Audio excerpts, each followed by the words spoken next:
All right, Shalom. First and foremost, I want to give all praise, honor, and glory to Yahweh, Bahashim, Yahweh Bahashim, Rakakwadash. We want to give double honors to our apostles and elders, Great Millstone, who teach very well, where we learned this truth from, and salutation out there to the hopeful elect, who truly push out this word in our truth, faith, and sincerity. And today, the inspiration just coming from this comment that the brother I done to Zion posted, man. And as you can see, these people are bugged out, and ultimately, they don't want to know about Yahweh Shem Yahushai. They don't want to know about the way of salvation. Let's start off with that in Jeremiah. This is the book of Jeremiah 6. And look, you can see destruction of Jerusalem impending. And ultimately the destruction of our people, because I wouldn't be surprised if it was a Jake that made this comment, you know. But let's get this real quick in Isaiah 6, Jeremiah 6, Salakia, Jeremiah 6, and I'm going to jump down to verse 16. It says, "Thus saith the Lord, Yahweh Ba'ashem Yahushai, stand ye in the ways and see, and ask for the old paths, where is the good way, and walk therein, and ye shall find rest with your souls." And right there, this is a privileged position that we have, you know, a chance to be saved from the destruction that's ahead, man. Because we know the impending danger, martial law, World War III, all hell break loose, the damn famine. But these people are not inquiring about the times ahead and ultimately how to be saved from the times ahead, man. That's why it says, where is the good way, and walk therein, and ye shall find rest for your souls, because through the ways of this truth, through the ways of this knowledge is how we have a peace of mind, you know. It says, but they said we will not walk therein. Let's get this comment. It says, the power who just else with you, Isaiah 45:7, this is a demon, a bugged out demon who really don't know the scriptures. It says, I form the light and create darkness. I make peace and create evil. I, the Lord, do all these things. Enough said. Nobody truly gives a shit about spending eternity. Then he spelt the name wrong, or being his chosen. So he don't care about being his chosen, but we do, man. Because only the chosen will have the eye salves to see the preciousness of this truth. You know, matter of fact, let's go right here in the book of Psalms. This is the book of Psalms 84. And I'm going to start at Psalms 84 and verse 4. It says, blessed are they that dwell in thy house.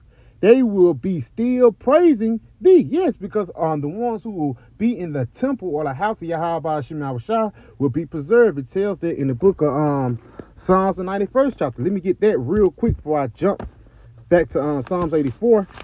Because again, under this protection of Yahweh Shem Yahushai and under the protection of being the chosen, you will actually be preserved from the dangers ahead, man. This is the book of Psalms 91 and verse 1. It says, he that dwelleth in the secret place of the Most High shall abide under the shadow of the Almighty. And that's the temple of the Lord. Let's continue on. It says, I will say unto the Lord, he is my refuge and my fortress, my power, in him will I trust. So if something your refuge, for lack of better words, that means danger is hunting you. A danger is right there, man. And when danger comes, we run to the Lord. We don't run into Esau. And that's the way these Americans do, man. They run to Esau when they have trouble, especially when these dangerous times come out, you know. And these devils force that tiny device upon you. You're going to run into Esau instead of running unto Yahweh Shem Yahushai. Let's go ahead and continue on in verse Psalms 84. It's like your Psalms 84 and verse 4 again. Blessed are they that dwell in thy house. They will still praise. They will be still praising thee. Salah. Blessed is the man whose strength is in thee, in whose heart are the ways of them. Read this again. Blessed is the man whose strength is in thee. Yes, the Lord is dealing with you. And how is the Lord's strength in you? By you knowing these scriptures. The Lord's strength is not through carnal means, whether you can bench press 200 pounds or whether you got a whole bunch of money in the army behind you. The Lord don't deal with that. The Lord, he's a spiritual power, man. You know, and through this spiritual power, we conquer all. Let's continue on. Let's jump down to verse 9. Behold, O power, our shield, and look upon the face of thine anointed. And that's the chosen. Showing you why this guy don't care about being the chosen, because he is not. He don't have the face of the Lord. He don't have this knowledge. He don't have this truth, man. The image of Yahweh Shai is not in his way. And he don't want to walk in that way. We just read that in the book of Jeremiah 6th chapter, you know.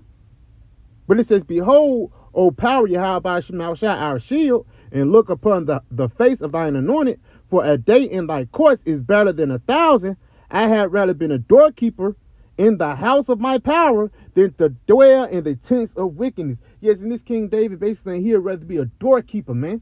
A guy that just open the door. You'd rather be a guy that just sweep the floors in the house of Yahweh Shai than to dwell with the wickedness, man, or dwell in this world, or dwell with Esau, man.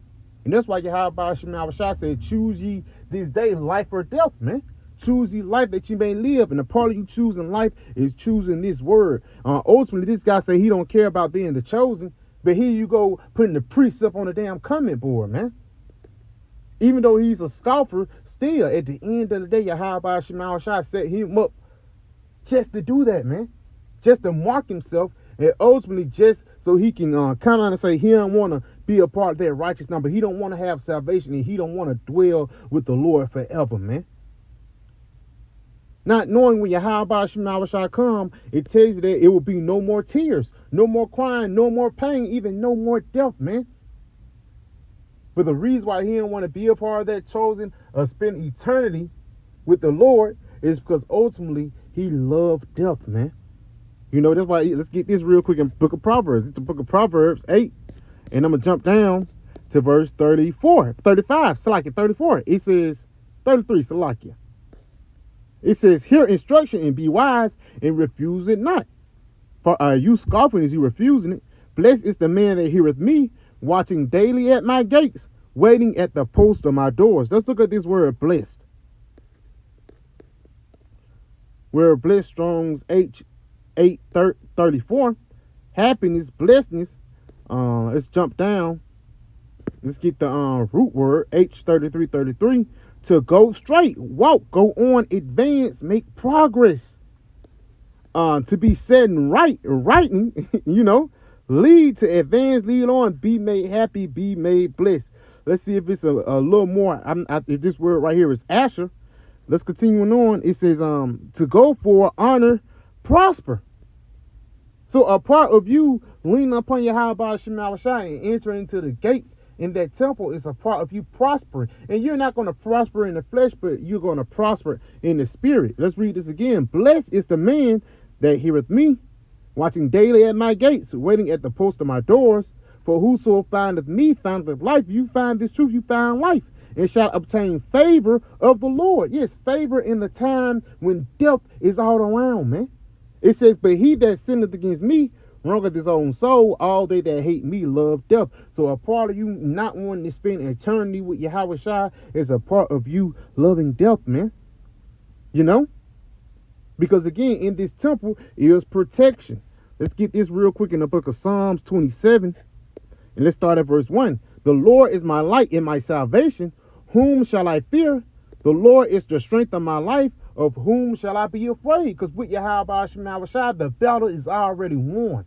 It says it in the book of Joshua, the first chapter, be stronger and of a good courage. For I the Lord, Yahweh Shai is with thee, man. You got to realize, man, when we take the banner of Yahweh Shai, you know, preaching, you know, forsaking this world, and ultimately bearing your cross daily, ultimately it's going to be a sense of protection around you. Even in Isaiah 34:7, how the angels encamped around us. Let's continue on, though. It says, when the wicked, even my enemies and my foes, came upon me to eat up my flesh, they stumbled and fell. Yes, when Esau came down having great wrath, man. Or whether these people trying to persecute us, you know, the Lord is ultimately going to lift up a standard. That's why it says they stumbled and fell. You know, the Lord is going to trip Esau up trying to do that NWO. That word stumbled, let's go to Strong's H3782. Stumble, stagger, totter. Let's get down to be tottering, be feeble. So when this devil trying to hold on to this kingdom, by the way of persecuting us, the Lord is still going to make this guy be feeble, to cause to stumble, be injury or ruin, to overthrow. So these devils is going to try to fight against the Lord anointed, whether it be through the coming board or whether it be physically. At the end of the day, the Lord, he's going to overthrow you, man. You know, right here, through the weakness of the legs. And it's the spirit. That's not no coincidence that we're in the bottom half of that Daniel, the second chapter of that statue that's written about in Daniel. We're in the bottom half. We're actually in the 10 toes. So while this devil is trying to come down having great wrath, the Lord is going to make this guy be feeble, and he's going to stumble and fall. It says, though an host shall encamp against me, my heart shall not fear. Though war shall arise against me, in this will I be confident. And that word confident actually meaning with faith. So when all these things come down, when terrible things happen, for lack of better words, we're going to have faith in Yahweh by Hashem Yahweh Shai, man. You know? One thing have I desired of the Lord, that I will seek after, that I may dwell in the house of the Lord all the days of my life, to behold the beauty of the Lord, and to inquire in his temple. And a part of you beholding the beauty, I want to see the Lord's face. A part of you seeing the Lord's face is you seeing the scriptures and understanding the scriptures, man. Knowing what they mean, knowing that John 3:16 is not talking about everybody being saved, man, but only a certain elect of people, man. It says, for in the time of trouble, he shall hide me in his pavilion, because through this truth, it's a sense of protection. Matter of fact, let's get something, because this wisdom is not just for GP. This wisdom is actually for preservation. This is the book of Proverbs 2, and I'm going to jump down to verse 9. It says, then shalt thou understand righteousness and judgment and equity, yeah, every good path. And this understanding the scriptures. But like we read in that Jeremiah the 6th chapter, our people said they don't want to know that way. They don't want to know the way of righteousness and peace, man. It says, when wisdom enter into thine heart, and knowledge is pleasant unto thy soul. And a part of that being pleasant unto you is, you can't get enough. Knowing that this truth is actually going to be for your preservation. Knowing that this truth is just not to hang, just not use your head for a hat, right? But for the lack of better words, using this in your everyday life. Because with this wisdom, we're going to be preserved from the time of Jacob's trouble. Isaiah 33:6, wisdom and knowledge shall be the stability of thy times, man. Being the chosen will be the stability of your times. It says discretion. It says, jump the gun. Proverbs 2:10, when wisdom is entered into thine heart, and knowledge is pleasant unto thy soul, discretion shall preserve thee, understanding shall keep thee. So understanding the scriptures will keep us from the time of danger. Going back to Psalms 27:5, for in the time of trouble he shall hide me in his pavilion, in the secret of his tabernacle shall he hide me, he shall set me upon a rock. And that rock is Yahweh Shai. And we already know about that parable, about that house that was built upon that rock. When the winds came and the floods come, that rock will still be standing because it was built on that rock. It was built on the stable foundation, man. So yeah, I pray this video was edifying. I want to give all praise, honor, and glory to Yahweh, Bahashem, Yahweh Shai, Bahashem, Rakakwadash. I want to give double honors to my apostle, Nellis Great Millstone, and Shalom.